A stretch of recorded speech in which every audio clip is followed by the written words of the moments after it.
Muy buenas noches. Damos la bienvenida a todos. Muy contentos de poder participar en esta actividad y de alguna manera estar integrados dentro de la presentación de este extraordinario trabajo de los doctores Salazar Carrillo y Nodarce León. En la presidencia del acto, vamos a llamarle como decimos en Santo Domingo, en la mesa principal se encuentra el doctor Salazar Carrillo, el doctor Nodarce León y por supuesto Carlos Alberto Montaner, que tampoco necesita mucha presentación. Ya ustedes me conocen de estar aquí en actividades del Instituto de Estudios Cubanos. Voy a decir unas palabras de introducción para satisfacción de ustedes, porque no voy a dar una conferencia, así que seré breve. Mi gran amigo, mi hermano Carlos Alberto me dijo, puedes hablar unos 10 minutos. Él es muy optimista, pero voy a tratar de acercarme lo más posible a esa meta tan hermosa y tan favorable para ustedes. Señoras y señores, amigos todos, la bibliografía sobre temas económicos cubanos es muy extensa, pero no es nada difícil concluir que el libro que nos ocupa, de los profesores ya mencionados, Salazar Carrillo y Nodarce León, está destinado a ocupar un lugar muy significativo en esa materia. Como veremos más adelante, sobre todo con el cuestionario que está a cargo de mi muy querido amigo Carlos Alberto Montaner. Ese cuestionario va a ser una forma de penetrar preliminarmente en el libro, porque la lectura es imprescindible, sobre todo cuando se trata de un material tan altamente especializado y al mismo tiempo tan valioso y útil para aquellos que estamos interesados no solo en los estudios cubanos, como lo estamos aquí los que formamos parte del instituto, sino por la causa cubana que nos une a nosotros todos, a todos nosotros. Por lo tanto, voy a hacer unos comentarios previos. No tengo, como mi gran amigo, el doctor Jorge Sanguinetti, las credenciales necesarias para presentar un trabajo erudito o algo parecido sobre economía. En realidad, solo puedo compartir algo del entorno en que se desenvuelve cualquier tipo de investigación relacionada con Cuba. Y lo que vamos a decir simplemente es lo que puede hacer un observador dedicado más a la historia que a otra cosa.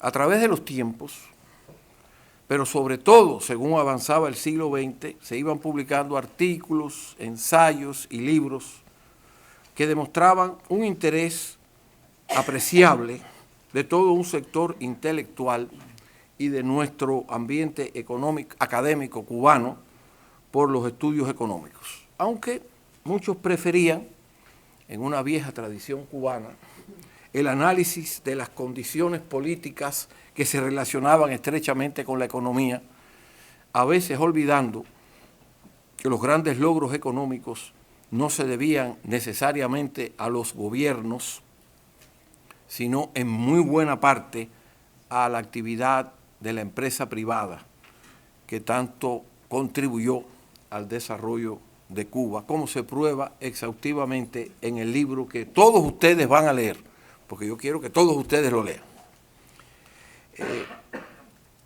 Hace muchos años me pidieron que escribiera el prólogo de un libro que en su época fue muy difundido y muy conocido, Problemas de la Nueva Cuba, de Foreign Policy Association, que en el año 1934 recibió gran atención y que se dedicaba en buena parte a cuestiones económicas. Eso me obligó, o creó en mí el interés por la cuestión económica cubana.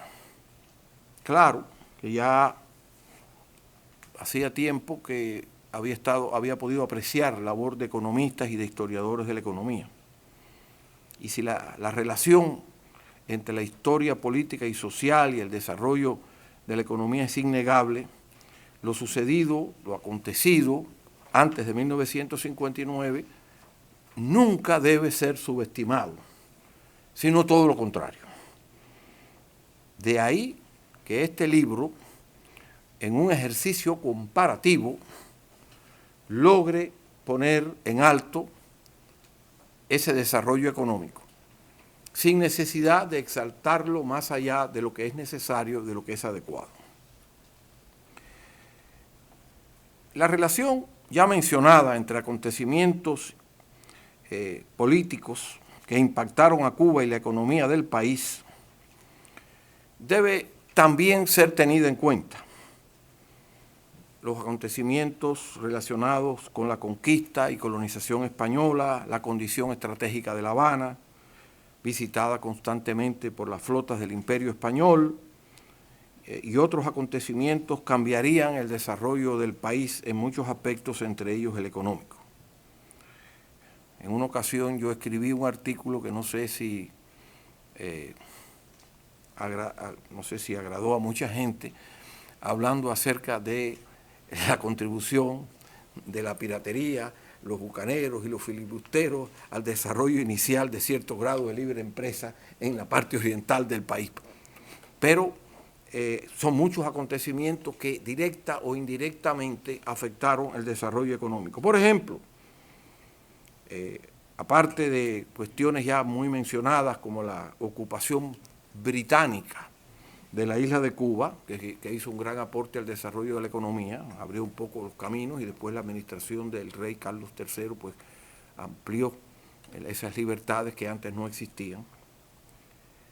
La caída del Santo Domingo francés tuvo mucho que ver con el desarrollo de la economía cubana. Es decir, cuando cae el Santo Domingo francés, ahora llamado Haití, el desarrollo de la industria azucarera, cafetalera, de todo lo demás, el tabaco, etcétera, pero sobre todo café y azúcar especialmente, eso tiene mucho que ver con el desarrollo en el siglo XIX.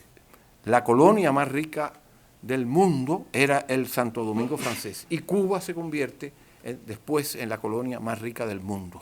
El siglo XIX, un siglo en el cual España dependía en gran manera de lo que venía, de lo que producía Cuba. Y por supuesto el país en muchos aspectos se desarrolla dentro del contexto de la época.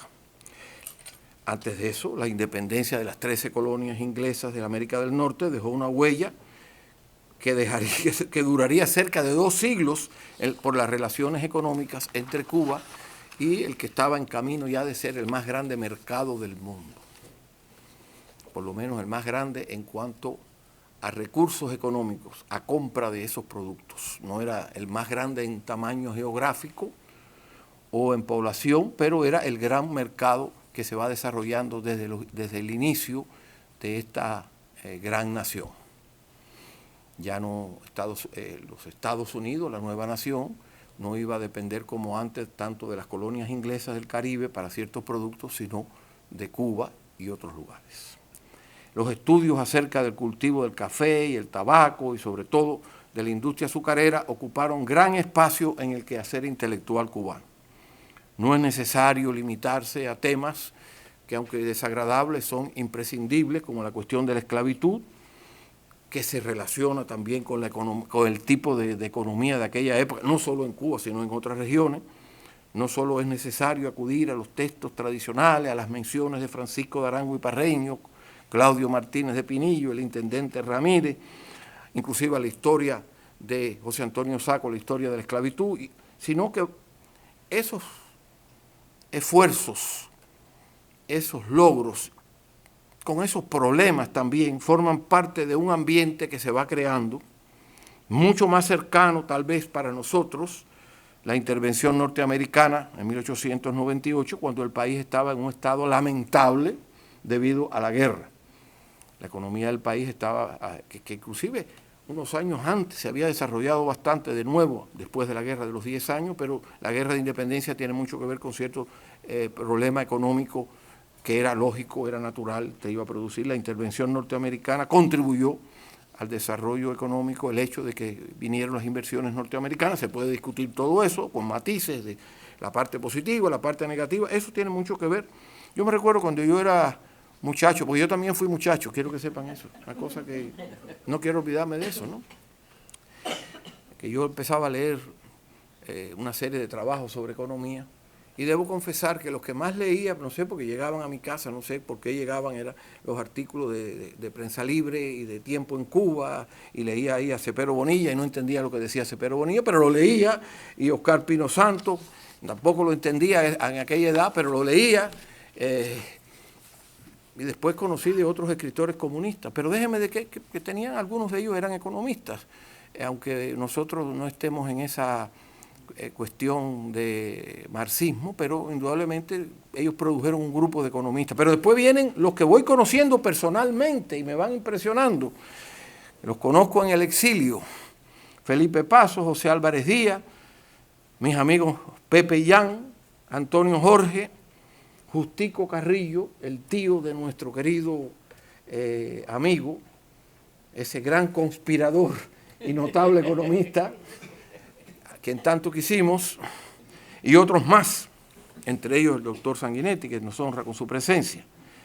Claro, los que nos la damos de intelectuales, aunque no lo seamos, o por lo menos intentamos serlo, pues nos acostumbramos a Ramiro Guerra, Azúcar y Población en las Antillas, y la industria azucarera de Cuba, su importancia nacional, su organización, sus mercados, su situación actual, tremendo título. Y por supuesto aquel libro de Roland Ellis, Cuando reinaba su majestad el azúcar. Me ayudó mucho ese libro a entender cosas que después tal vez tuve que analizarlas en forma diferente. Aquí conocí a Moreno Fraginal, Manuel Moreno Fraginal, el autor del Ingenio, ya otra perspectiva diferente, pero yo lo conocí porque trabajamos en la historia general de América Latina, y claro, a mí no me encargaron el asunto económico, Jorge, me encargaron otras cuestiones del siglo XIX, etcétera, la UNESCO, ¿no? Pero él sí tenía conocimiento dentro de su perspectiva. Y quiero decir aquí realmente que el doctor Jorge Salazar Carrillo ha sido uno de mis maestros. Reconozco que soy mal alumno de economía, pero ha sido uno de mis maestros, no solo porque he leído sus libros. Este no es el único libro que yo he leído de Jorge Salazar Carrillo, quiero decirlo aquí públicamente. Fue copanelista conmigo de un programa en el cual él hablaba de economía, y cuando él hablaba de economía yo decía amén, amén, porque para ella indudablemente yo no podía discutir con él. Yo hablaba de elecciones y de encuestas y cosas de esas, y él hablaba de economía. Puedo decir, sin cuestión de halago innecesario, que se trata de uno de nuestros más eminentes economistas, un profesor de múltiples instituciones de altos estudios, últimamente de la Universidad Florida International University, fellow, como dicen aquí en Inglaterra, del Brookings Institution. Y ahora, gracias a este libro, doctor Nodarce León, conozco algo de usted. Y me inspira mucho que una persona joven ya posea ese gran conocimiento en materia económica relacionada con Cuba. Quiero felicitarle de una manera especial. Pues bien, Salazar Carrillo y Nodarce León logran con su obra, con esta obra, ofrecernos entre otras cosas, una breve historia económica de Cuba antes de 1950, que nos permite acercarnos al ambiente económico de la Cuba contemporánea sin necesidad de incursionar por voluminosos textos como algunos de los que he mencionado, y que no dejan de ser indispensables para el estudioso, pero no necesariamente con el mismo atractivo que tiene este libro, porque este libro ofrece una visión de conjunto profunda, pero una visión de conjunto, un panorama que nos ayudará después a considerar asuntos muy bien descritos de este libro. Libro rico en datos, extraordinariamente adecuado para comparar el periodo anterior con el periodo actual. Esa comparación de los indicadores económicos no es lo único, porque hay cuestiones que tienen que ver no solo con historia económica y desarrollo económico, sino cuestiones de ingresos personales, de salario, de estructuras de bienestar social, el sistema monetario, educación, cuidado de la salud, cuestiones de exportación e importación, niveles sociales, calidad de vida, así como dificultades y metas no logradas necesariamente en la historia económica del país, problemas que se han agravado por un sistema que en cierta forma, y lo conocemos bien, contradice la naturaleza humana y que exagera ese tipo de dirigismo o control por el Estado, que ya existía algo de eso en el pasado, no vamos a olvidar eso. Pero bueno, tuvo sus aspectos positivos, pero no era una economía completa y absolutamente libre, porque era imposible dentro de las condiciones y el momento. Es difícil encontrar tanta información acompañada por un análisis tan serio. Por lo tanto, al concluir mis relativamente breves palabras, quiero decir con toda sinceridad, antes de pasar a escuchar las preguntas de mi hermano Carlos Alberto, que adquirir este libro, de verdad se los digo sinceramente, es lo que aquí decimos, es un must, es algo indispensable para cualquier estudioso del tema cubano. Y creo que podemos darle con mucho orgullo y satisfacción la bienvenida a este libro, Cuba from Economic Take-Off to Collapse under Castro. Perdóneme mi acento, yo pierdo el acento cuando estoy trabajando en estados sureños, pero aquí tengo mi acento cubano que no puedo perder. Muchas gracias y ahora mi querido Carlos Alberto.